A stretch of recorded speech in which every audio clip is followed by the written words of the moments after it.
안녕하세요. 이번 영상에서는 춘추전국시대에서 이야기해보려고 합니다. 지난 영상에서 주나라에 대해서 이야기를 했는데요.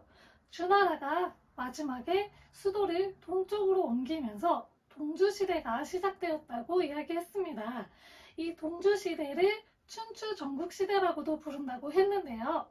이 춘추전국시대는 춘추시대와 전국시대, 양시기로 나누어서 또 구분을 할 수가 있습니다.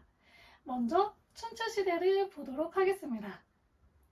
서주시대 말기로 가면 제후들의 혈연적 유대관계가 약화가 되면서 제후국들이 점점 성장을 하게 됩니다. 그러면서 주 왕실로부터 독립을 해서 따로 떨어져 나와서 세력을 키워서 제후국으로 성장을 하게 되는데요. 이러면서 등장한 것이 춘추 5패입니다. 춘추 5패에는 제, 진, 초, 오, 월에 5나라가 있었습니다. 이 춘추 시대에는 회맹질서라는 질서를 통해서 서로 묶여 있는데요. 이 회맹이란 춘추 시대 제후국들 간에 서로가 이제 각자의 중요한 국가적으로 중요했던 현안들에 대해서 체결한 맹약을 이야기합니다. 회맹질서는 이 제후국들 간의 동일 조상을 제사 지낸다는 주술적 종교관의식, 그리고 공동 문화의식, 혈연적 연대의식을 바탕으로 맺어졌습니다.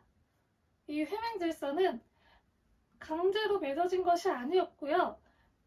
반맹과 결맹을 반복하기도 했다고 합니다.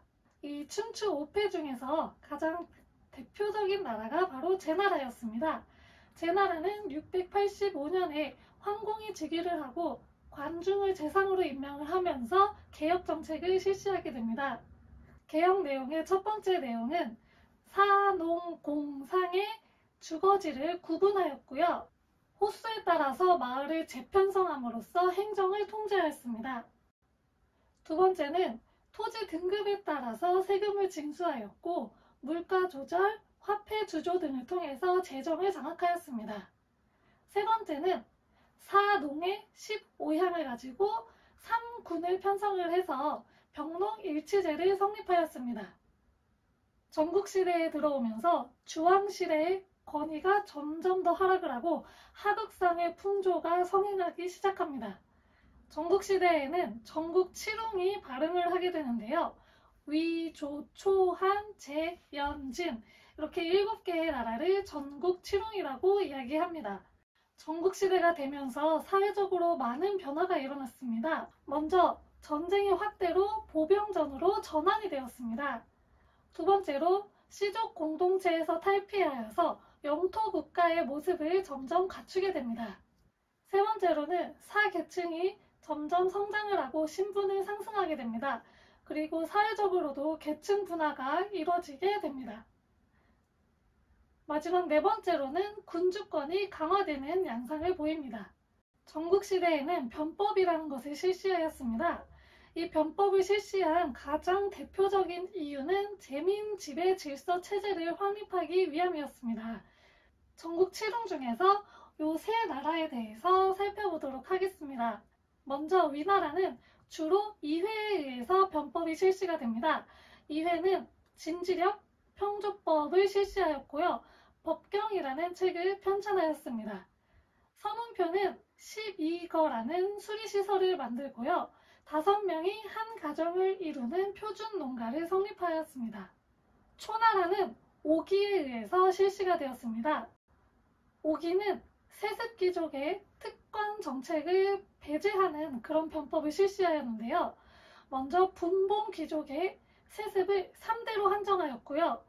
종실 세습의 특권을 면제하였습니다. 그리고 옛날 귀족들, 구귀족들을 변방으로 이주시켰습니다. 다음으로는 진나라입니다. 진나라는 상항에 의해서 변법이 실시되었습니다. 이 진나라 상항의 변법은 1차와 2차 두 번으로 나누어지는데요. 먼저 1차부터 살펴보면 1차에서는 먼저 15제와 연좌제를 실시를 하였습니다. 이는 가구들을 10가구, 5가구씩으로 묶어서 이 가구들이 서로 상호 감시할 수 있도록 하는 제도였고요. 군공수작제는 전공에 따라서 사회적, 정치적 지위를 부여하는 제도로서 전택이라든지 의복에 대해서 차별을 두었던 제도입니다. 그리고 분가 정책은요, 성인 남성 2명이 한 집에서 같이 살 수 없도록 하는 제도였습니다. 상하이 2차 변법에서도 분가 정책이 마찬가지로 실시가 되었는데요. 이때는 좀 더 강한 분가 정책이 실시가 되어서 성인이 된 부자나 형제도 함께 살지 못하게 하던 제도였습니다. 또한 2차 변법에서는 현을 설치해서 마을을 재편성하고 통제하였습니다. 그리고 이때부터 본격적으로 통일 정책이 실시가 되는데요. 이때 도량형을 통일하였고요. 그리고 사상도 통일하였습니다. 이 상하이 변법은 나중에 진나라가 전국시대의 혼란을 수습하고 중원의 통일국가로 발돋움하게 되는 기반이 된 변법이기도 합니다. 이 춘추전국 시대에는 경제적으로도 많은 변화가 일어났습니다. 먼저 철제 농기구와 우경이 사용되기 시작하면서 농업 생산량이 향상이 되기 시작합니다. 그러면서 전 국토의 농경지화가 진행이 되고요. 잉여 생산물의 확대로 시장경제가 등장하기 시작합니다. 또한 토지의 사유화가 시작이 되면서 사유재산이 확대되기 시작하고 시족사회에서 벗어나서 소규모 가족의 농지 경영이 시작됩니다. 이 전국시대에는 각국이 분립된 상황에서 사상이 다양해졌고 이 다양한 사상을 통제할 수 있는 게 힘들어졌습니다.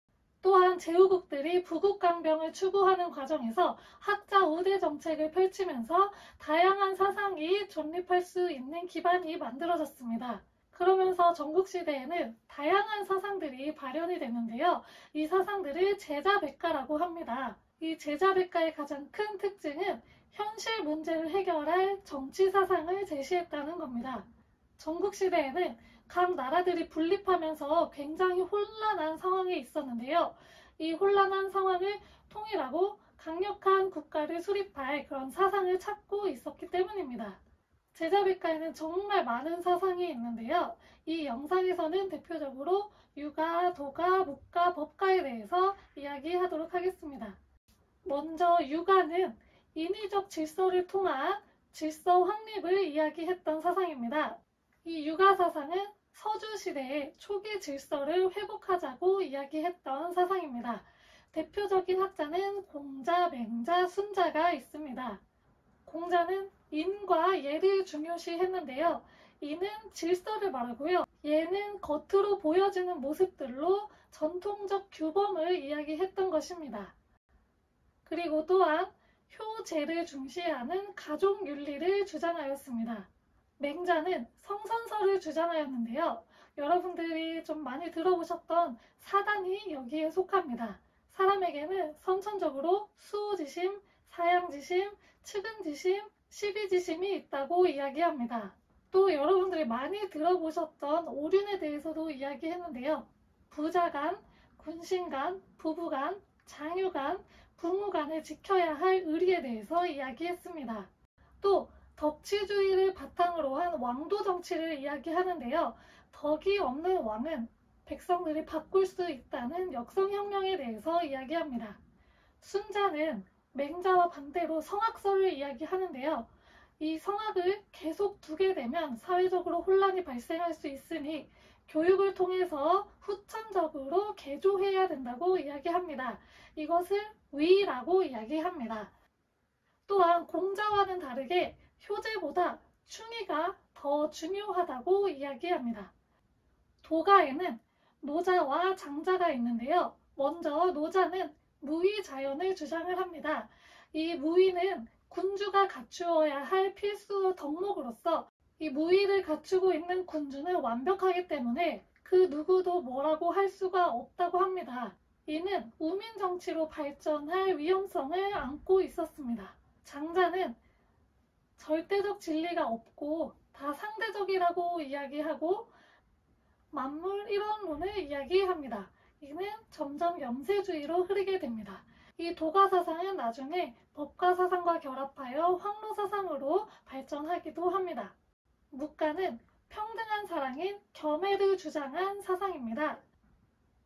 묵가에서는 검약, 절약 이런 것을 주장하여서 부모의 3년상을 비판하기도 하고요.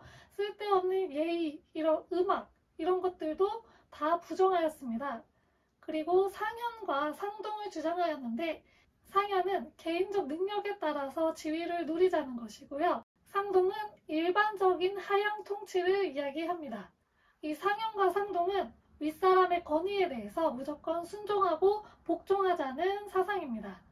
또한 교상리를 이야기하는데요. 이것은 우리가 알고 있는 공리주의라고 생각하시면 됩니다. 이는 묵가에서 얘기하는 겸해를 통해 공동으로 이익을 분배하자는 내용입니다.